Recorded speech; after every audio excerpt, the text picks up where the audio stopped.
Hello viewers, இன்னைக்கான ஆன்மீக பதிவில் நம்ம பார்க்க போகிறது ரொம்பவே இம்பார்ட்டண்டான ஒரு விஷயங்க. அதாவது விளக்கு ஏற்றக்கூடிய முறைகளை பற்றி பார்க்க போகிறோம். நாம் ரெகுலராக பார்த்திங்க அப்படின்னா நம்ம வீட்டில் விளக்கு ஏற்றுவது வழக்கமாகவே வைத்திருக்கோம் அப்படின்னு சொல்லலாம். சில பேரை பொறுத்த வரைக்கும் காலை நேரம் மாலை நேரம் அப்படின்னு இரு வேளைகளில் விளக்கு தீபங்களை ஏற்றுவது வழக்கமாக வைத்திருக்கிறார்கள். ஒரு சிலரும் மாலை நேரங்களில் மட்டும் விளக்கு ஏற்றுவதை வழக்கமாக வைத்திருக்காங்க. ஒரு சிலரும் குறிப்பிட்ட சில விசேஷ நாட்களில் மட்டும் விளக்கு ஏற்றுவதை வழக்கமாக வைத்திருக்காங்க. நாம் பூஜை அறையில் விளக்கு ஏற்றுவது ஒரு புறம் இருந்தாலும் நிலைவாசற்படியில் விளக்கு ஏற்றுவது அப்படிங்கிறதும் ஒரு ஆன்மீக ஒரு வழிபாடு அப்படின்னே சொல்லலாம். இது பார்த்திங்க அப்படின்னா நிறைய நேர்மறையான ஆற்றல்களை நமக்கு சேர்க்கிறதோடு வீட்டில் மகிழ்ச்சியும் நிம்மதியும் வளமும் அதிகரிக்க செய்யும் அப்படின்னே சொல்லலாம். சரி, இப்போ இன்றைக்கான பதில நாம் பார்க்க போகிறது விளக்கு நாம் ஏற்றுறோம். ஓகே, நம்ம விளக்கு ஏற்றுறதுனால நமக்கு கிடைக்கக்கூடிய நன்மைகள் பலருக்கும் தெரியறது கிடையாது. அது எந்த வகையில் நாம் எப்படி ஏற்றும் பொழுது நமக்கு முழு பலன்கள் கிடைக்கும், அதனால் நமக்கு நம்மளுடைய வாழ்க்கையில் இருக்கக்கூடிய எந்தெந்த பிரச்சனைகளை எப்படி விளக்கு ஏற்றுவதன் மூலமாக நாம் தீர்த்து கொள்ளலாம் அப்படிங்கிறத பற்றி தான் இன்றைக்கி வீடியோவில் நாம் தெரிஞ்சுக்க போகிறோம். உங்களுக்கு விளக்கு ஏற்றுவதில் ஏதாவது சந்தேகம் இருக்குது அப்படின்னா தாராளமாக இந்த பதிவை ஸ்கிப் பண்ணாமல் கடைசி வரைக்கும் பாருங்கள். உங்களுடைய நிறைய கேள்விகளுக்கான பதிலாக இந்த பதிவு இருக்கும்.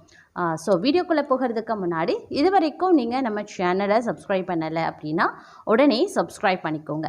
அப்படியே பக்கத்தில் இருக்கக்கூடிய நோட்டிஃபிகேஷனுக்கான பெல் பட்டனையும் ப்ரெஸ் பண்ணிக்கோங்க. சரி நேர்களே, வாங்க வீடியோக்குள்ளே போகலாம். கார்த்திகை மாதம் தீபங்களுக்கான ஒரு மாதம் அப்படின்னு சொல்லலாம். தெய்வத்தின் முன் விளக்கு ஏற்றி வைத்து வழிபாடு செய்தல் நல்லது அப்படின்னு நம்ம அனைவருக்குமே தெரியும். இருந்தாலும் விளக்கு ஏற்றும் முறைகளில் பலருக்கும் பலவிதமான சந்தேகங்கள் தொடர்ந்து இருக்கத்தான் செய்து.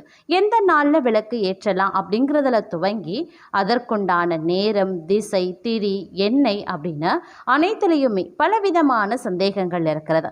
பிரம்ம முகூர்த்தத்தில் விளக்கு ஏற்றுவது அப்படிங்கிறது மிகுந்த நன்மையை ஏற்படுத்தும். இந்த சமயத்தில் வீட்டில் அனைத்து தெய்வங்களும் அனைத்து தெய்வர்களும் வாசம் செய்வார்கள் அப்படின்னு சொல்லலாம்.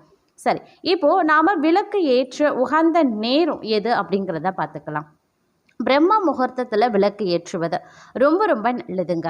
இந்த சமயத்தில் வீட்டில் அனைத்து தெய்வங்களும் தெய்வர்களும் வாசம் செய்கிறார்கள். பிரம்ம முகூர்த்த நேரம் அப்படிங்கிறது எந்த நேரமாக இருக்கிறது அப்படின்னு பார்க்கும்போது அதிகாலை 3 மணிக்கு தொடங்கி 5:30 மணி வரையிலான ஒரு காலகட்டம். அதிகாலையிலேயே விளக்கு ஏற்ற முடியாவிட்டாலும் குறைந்தபட்சம் 6 மணிக்கு முன்பாக விளக்கு ஏற்ற வேண்டும். காலை மாலை இரு வேளைகளும் வீட்டில் விளக்கு ஏற்றுவது ரொம்ப ரொம்ப நல்லது. காலையில் சூரிய உதயத்திற்கு முன்பாகவும் மாலையில் சூரிய அஸ்தமனத்திற்கு பிறகும் விளக்கு ஏற்ற வேண்டியது அவசியம். சரி, விளக்கு ஏற்றக்கூடிய நேரம் தெரிஞ்சாச்சு. அதை எத்தனை முகம் கொண்டு நாம் விளக்கு ஏற்றலாம், ஒவ்வொரு முகத்திற்கும் என்ன பலன் அப்படின்னு பார்க்கலாம். ஒரு முகம் வைத்து நம்ம விளக்கு ஏற்றும் போது நற்பலன்களும் மத்தியமமாக தரும் அப்படின்னே சொல்லலாம். இருமுகம் வைத்து நம்ம விளக்கு ஏற்றும் போது குடும்ப ஒற்றுமை அதிகரிக்க செய்யும். 3 முக விளக்குகளை ஏற்றும் பொழுது புத்திரர்கள் தொடர்பான இன்பங்களை பெற்று தரும் அப்படின்னு சொல்லலாம். 4 முக விளக்கு அப்படிங்கிறது அஷ்டலக்ஷ்மிகளின் அருளோடு சர்வ நலன்களையும் தரக்கூடிய வகையில் இருக்கின்றது. 5 முகம் பார்த்திங்க அப்படின்னா வீட்டில் செல்வம் எப்பொழுதுமே செழித்து கொண்டே இருக்கும். இப்படி பார்த்திங்கன்னா 1 முதல் 5 வரையிலான எண்ணிக்கையில் நாம் 1 முகம் 2 முகம் இல்லை 3 முகமோ 4 முகமோ 5 முகமோ உங்களுக்கு என்ன வேண்டுதல்கள் இருக்குது, இப்போதைய சூழ்நிலையில் உங்களுக்கு எது உங்களுக்கு கிடைக்கணும் அப்படின்னு நினைக்கிறீங்களோ அதற்கு ஏற்றவாறு நீங்கள் 1 முகமோ 5 முகமோ எந்த முகம் வேண்டுமோ அதற்கு ஏற்றவாறு நீங்கள் தாராளமாக விளக்குகளை ஏற்றலாம். எத்தனை விளக்குகள் ஏற்றலாம் அப்படிங்கிற ஒரு கேள்வி அடுத்து வரும். செல்வ வளங்கள் சேரணும் அப்படின்னு நினைக்கிறவங்க 5 முக விளக்கு ஏற்ற வேண்டும் அப்படின்னா குத்து விளக்கு ஏற்றினால் போதுமா என்ற சந்தேகம் பலருக்கும் இருக்கும். குத்து விளக்கு ஏற்றும் போது ஒரு விளக்காக ஏற்ற முடியாது, 2 விளக்காக தான் ஏற்ற வேண்டும். அதனால் அது பார்த்திங்கன்னா 10 தெய்வங்கள் அப்படிங்கிற கணக்காகிடும். அப்படி ஏற்றுறதுல தவறு கிடையாது. காமாட்சி அம்மன் விளக்கு, அகல் விளக்கு, ஒரு குறிப்பிட்ட தெய்வத்திற்கான விளக்கு, வெள்ளி விளக்கு அப்படின்னு எந்த விளக்கு ஏற்றினாலும் ஒரு விளக்காக ஏற்றுவது ஏற்றுவதை விட 2 விளக்காக ஏற்றுவதே சரியானது. ஒரு காமாட்சி அம்மன் விளக்கு, ஒரு அகல் விளக்கு என்றும் ஏற்றலாம். 2 அல்லது 2ற்கு மேற்பட்ட தீபங்கள் என்பதே விசேஷ பலன்களை தரும். அதனால் நீங்கள் விளக்குகளை ஏற்றுறீங்க அப்படின்னும் போது நீங்கள் ஒரு விளக்கு ஏற்றுவதை தவிர்த்து 2 அல்லது 2க்கு மேற்பட்ட தீபங்கள் நீங்கள் ஒற்றைப்படையில் ஏற்றி வழிபடுவது ரொம்பவே சிறப்புக்குரியது. அதுவே நிழற்படியில் நீங்கள் வைக்கும் பொழுது பார்த்தீங்கன்னா 2 தீபங்கள் தாராளமாக ஏற்றலாம். அதே நேரம் விளக்கு ஏற்றக்கூடிய திசைகள், ஏற்றக்கூடாத திசைகள் அப்படின்னு பார்க்கலாம். இப்போ எந்த திசையில் நம்ம விளக்கு ஏற்றினா நமக்கு நன்மை கிடைக்கும், எந்த திசையில் நம்ம விளக்கு ஏற்றினால் நமக்கு தீராத துன்பங்கள் வரும் அப்படிங்கிறத தெரிந்து கொள்வது ரொம்பவே அவசியமாகிறது.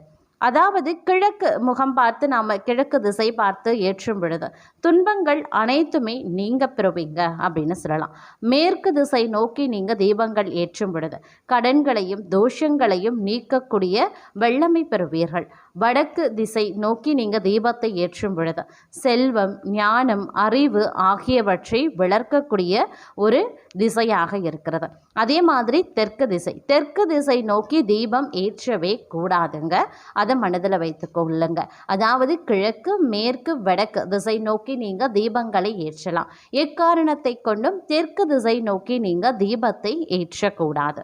விளக்கு ஏற்ற பயன்படுத்த வேண்டிய திரிகள், அவற்றினுடைய பயன்கள் என்ன அப்படிங்கிறத பார்க்கலாம். பஞ்சு திரி சகல நன்மைகளையும் தரக்கூடியது. குடும்ப ஒற்றுமை, மங்களத்தை தரும். வெள்ளை துணி திரி எல்லா வகையான நற்பலன்களையும் தர்ம பலன்களையும் தரும். மஞ்சள் துணி திரி அம்பாளினுடைய கருணையோடு மன தைரியத்தை தரக்கூடியது. சிவப்பு துணி திரி நாள்பட்ட அல்லது தடைபட்ட திருமணங்களை நடத்தி தரும். செவ்வாய் தோஷம் நீங்க, முருகன் அருள் கிடைக்க, குழந்தை பாக்கியம் கிடைக்க செய்யும் அப்படின்னே சொல்லலாம். இது சிவப்பு நிற துணியில் செய்யக்கூடிய அந்த திரி. அதே மாதிரி வாடை தண்டு திரி புத்திர பாக்கியத்தை உண்டாக்கும், தெய்வ குற்றத்தை நீக்கும், முன்னோர்களினுடைய சாபம் நீங்க, தீய சக்திகள் நெருங்காமல் இருக்க பாதுகாக்கும். தாமரை தண்டு திரி செல்வ வளத்தை பெருக்குவதுடன் முன் ஜென்ம பாவங்களையும் வினைகளையும் நீக்கி நன்மைகளை தரக்கூடிய வகையில் இருக்கிறது. திரிகளை வீட்டிலேயே தயாரிக்கலாமா அப்படின்னு பலரும் கேட்பீங்க. விசேஷ பூஜைகளுக்காக வண்ண திரிகளை பயன்படுத்தும் அந்த நிற துணிகளை பன்னீரில் நனைச்சி காய வைத்து அதை திரி வடிவில் திரித்து விளக்கு ஏற்றலாம். குறிப்பிட்ட வேண்டுதல்கள் இருக்கிறவங்க அதற்குரிய நிறத்திரிகளை பயன்படுத்தலாம். மற்றவர்கள் வெள்ளை நிற திரிகளை பயன்படுத்தி விளக்கு ஏற்றலாம். அதே மாதிரி எந்தெந்த விளக்கிற்கு என்னென்ன பலன்கள் அப்படிங்கிறத பார்க்கலாம். மண் விளக்கு, அகல் விளக்கு நாம் ஏற்றும் பொழுது சகல விதமான நன்மைகளையும் பெற்று தரக்கூடிய வகையில் இருக்கிறது.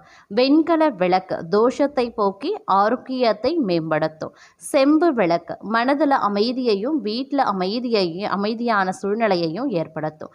பித்தளை விளக்கு குடும்ப ஒற்றுமை தழைத்தோங்க செய்யும். வெள்ளி விளக்கு வீட்டிலையும் மனதிலையும் அமைதியை ஏற்படுத்தி மகாலட்சுமியினுடைய அருளை நிறைவாக பெற்றுத்தரும். தங்க விளக்கு ஆயுளை நீடிக்கும். பஞ்சலோக விளக்கு தேச விஷயத்தை உண்டாக்கும். இரும்பு விளக்கு சனி பகவானால் ஏற்படக்கூடிய பிரச்சனைகளில் இருந்து நமக்கு விடுதலை கொடுக்கும்.